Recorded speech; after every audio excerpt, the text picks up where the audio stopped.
Hola a todas y a todos. Bienvenidas y bienvenidos nuevamente a este hilo temático sobre protección constitucional de los derechos sexuales y reproductivos. En esta ocasión vamos a revisar el segundo subtema dedicado a los intereses tutelados mediante el reconocimiento de este tipo de derechos. Lo que vamos a ver en esta ocasión es cómo a través de cuatro derechos clásicos como el libre desarrollo de la personalidad, la intimidad o vida privada, la igualdad y los derechos sociales, se ha dado protección a lo que conocemos como derechos sexuales y reproductivos. Empecemos entonces nuestro itinerario. En cuanto a la libertad, podríamos decir que tenemos dos grandes acepciones. Una primera está vinculada al libre desarrollo de la personalidad. Por el libre desarrollo de la personalidad, entendemos que es una libertad general para hacer algo que se considera valioso, es decir, para hacer algo que se considera positivo socialmente. Por eso es que en la doctrina se señala que aquí hay una valoración positiva y ese sería un contenido protegido restringido. Esto está reconocido en el artículo 2.1 de nuestra Constitución. Esto es mucho más acotado que proteger la libertad en un sentido más amplio. El principio de libertad en un sentido más amplio sería una libertad general de acción de forma no específica que le permitiría a las personas hacer o no hacer una serie de conductas no vinculadas a derechos específicos, por supuesto. Por ejemplo, lo que no entre en la libertad de tránsito, lo que no entre en la libertad de asociación, lo que no entra en la libertad de expresión o lo que no entra en las libertades informativas, que está protegido por esos derechos. Pero fuera de eso, tú puedes hacer lo que quieras o no hacer lo que quieras, aunque la mayoría no lo considere positivo o valioso. Esa no sería una libertad necesariamente para el desarrollo de la personalidad, sino simplemente una libertad de actuación. Esa libertad estaría protegida en nuestra Constitución en el artículo 2, toda persona tiene derecho, pero allí en el numeral 24, literal A, no toda persona tiene derecho a la libertad personal. El literal A lo que señala es nadie está obligado o obligada a hacer lo que la ley no manda, ni está impedido o impedida de hacer lo que la ley no prohíbe. Este sería un sentido amplio, en tanto el modelo peruano le permite a las personas, siempre que no esté proscrito, ejercer cualquier actividad. ¿Qué se ha usado en nuestra jurisprudencia constitucional? Como veremos en un siguiente subtema, es más bien la acepción del libre desarrollo de la personalidad, es decir, el considerar y tomar ciertas decisiones como algo valioso, lo que se ha usado para la protección, al menos interna, de derechos sexuales y reproductivos. En el derecho internacional de los derechos humanos ha sido más bien la protección general de la libertad. Por ejemplo, en la Convención Americana de Derechos Humanos, el artículo 7 de este tratado. Veamos el segundo derecho, el derecho de intimidad, vía privada. En nuestro país lo tenemos reconocido en el artículo 2.7, toda persona tiene derecho, entre otras cosas, a la intimidad personal y familiar. Lo que entendemos por privacidad incluye una serie de cosas como emociones, sentimientos, conductas que no deseas que sean conocidas por nadie y eso incluye al Estado o incluye a terceros, terceros particulares, pueden ser personas jurídicas o personas naturales. Lo interesante es que allí hay un conjunto de datos o informaciones que se permite que todas y todos tengamos a salvo y se reconocen hasta 5 posiciones just fundamentales que podríamos oponer en el marco de esta protección de la privacidad. Por ejemplo, podríamos nosotros oponer la intromisión, es decir, que nadie conozca, ni el Estado ni terceros, ciertos momentos que consideramos privados, que nadie tenga conocimiento de cierta información, ciertos hechos que preferimos mantener en reserva, que nadie pueda difundir cierta información que consideramos de carácter privado, otras dos posiciones que van íntimamente relacionadas, que nadie pueda utilizar cierto nivel de información que de repente han podido conocer, pero que no la puedan utilizar, o inclusive, si les hemos permitido su utilización, que no la puedan distorsionar.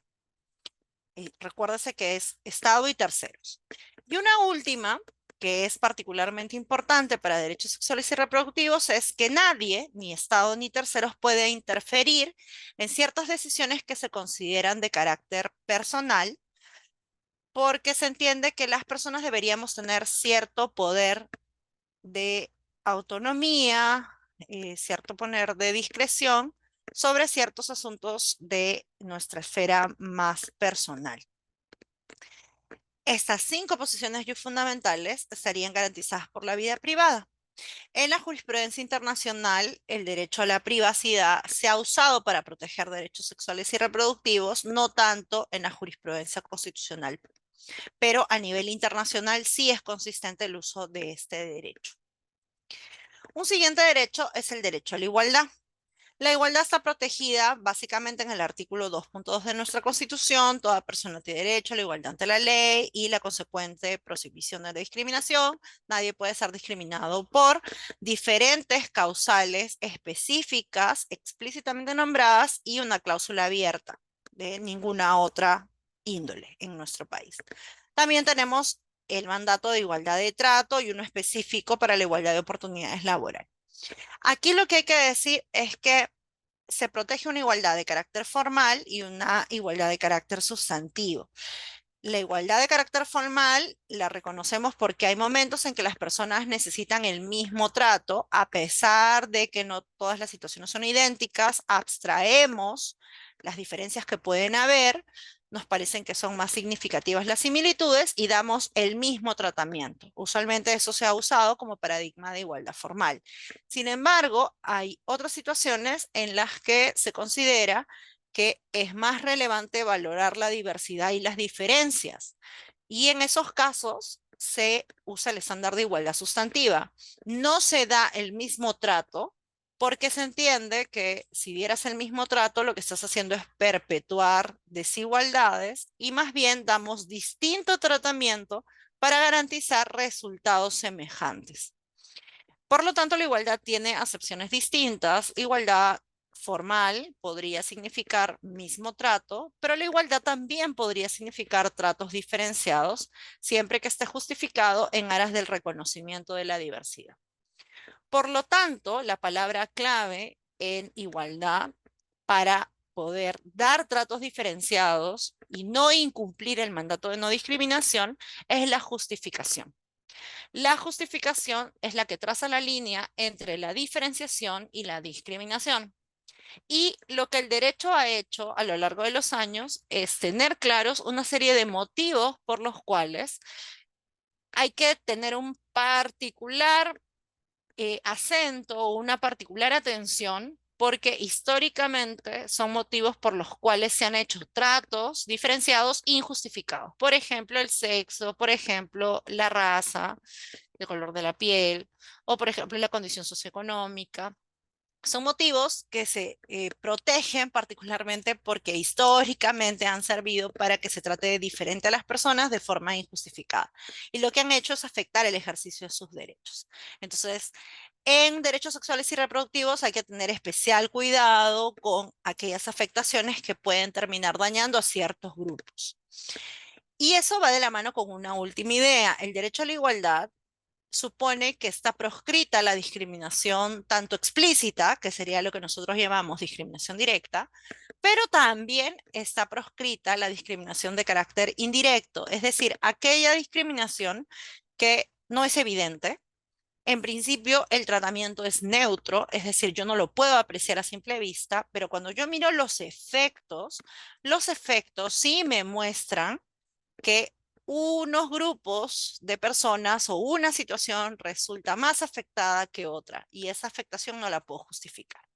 En derechos sexuales y reproductivos eso es muy importante porque de repente se cortan ciertas prestaciones o se toman ciertas medidas que aparentemente son neutras, pero un grupo de personas, por ejemplo, las más pobres, terminan más afectadas. o las adolescentes y las niñas terminan más afectadas que las personas adultas. Entonces, en ese tipo de decisiones, si uno ve que ciertos grupos de poblaciones terminan más afectados y justo son tipos de poblaciones que tienen más bien una protección especial por su edad, por su sexo, por su condición socioeconómica, por su condición migratoria, etcétera, esos serían casos de discriminación indirecta porque aunque en apariencia el trato no tendría ningún problema, cuando uno analiza sus resultados, ahí uno puede apreciar la inconsistencia del abordaje. Un último grupo de derechos es el de los derechos sociales.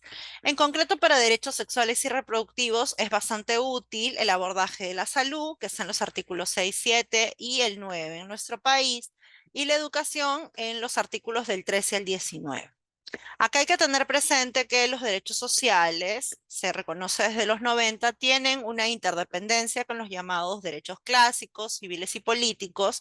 No hay protección de la vida, no hay protección de la libertad, no hay protección de la igualdad o de la integridad sin que haya protección de la salud, la educación, el trabajo, la seguridad social, etcétera. Hay que tener presente que si bien es cierto, los derechos sociales están sujetos a un mandato de progresividad, es decir, que los estados tienen un cierto margen de libertad para poder responder a las prestaciones que se requieren conforme a la disponibilidad de recursos que tengan, hay mínimos indispensables que son exigibles a todos los estados, porque se entienden que hay también necesidades básicas que requieren ser satisfechas por todos los estados y todas las personas las requieren. Hay necesidades humanas mínimas que todo el mundo requiere, una serie de bienes y servicios que todo estado debería brindar y su falta ocasiona una serie de daños verificables en las personas.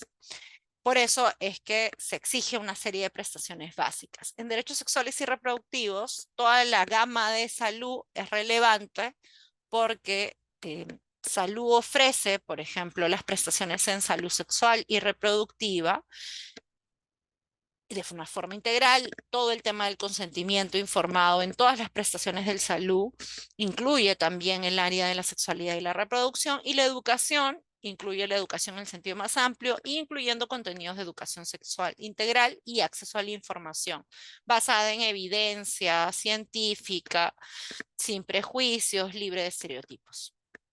Si repasamos entonces todo lo que hemos revisado en esta parte, podríamos decir que los derechos sexuales y reproductivos están protegidos por los derechos clásicos que tenemos siempre a la mano.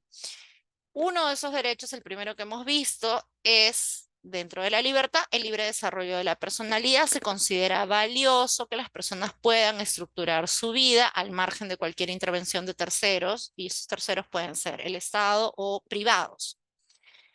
Eso se considera per se valioso y más allá de una cláusula general de libertad, el libre desarrollo de la personalidad se considera valioso per se. Otro derecho es el de la vida privada, protege diversas posiciones y fundamentales en el entendido de que hay cierta información y cierto espacio vital que debe permanecer fuera o bajo el control absoluto de una misma, uno mismo, y debe ser controlado para que terceras personas o el Estado no puedan entrar a él y disponer de lo que pasa en ese espacio.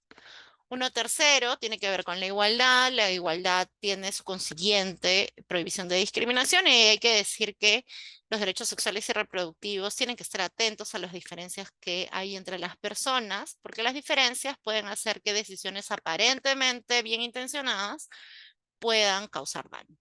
Y una última línea de derechos es la de los derechos sociales, particularmente educación y salud. Educación y salud permiten la realización de otros derechos y están íntimamente interconectados a lo que podríamos llamar derechos sexuales en general y derechos civiles en general.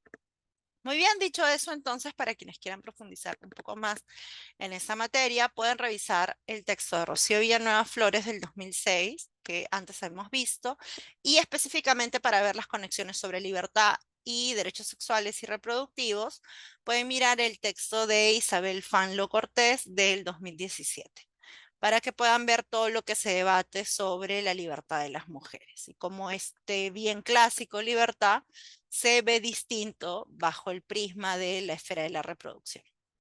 Les agradezco mucho su atención y nos vemos en el siguiente subtema de este hilo temático. Hasta luego.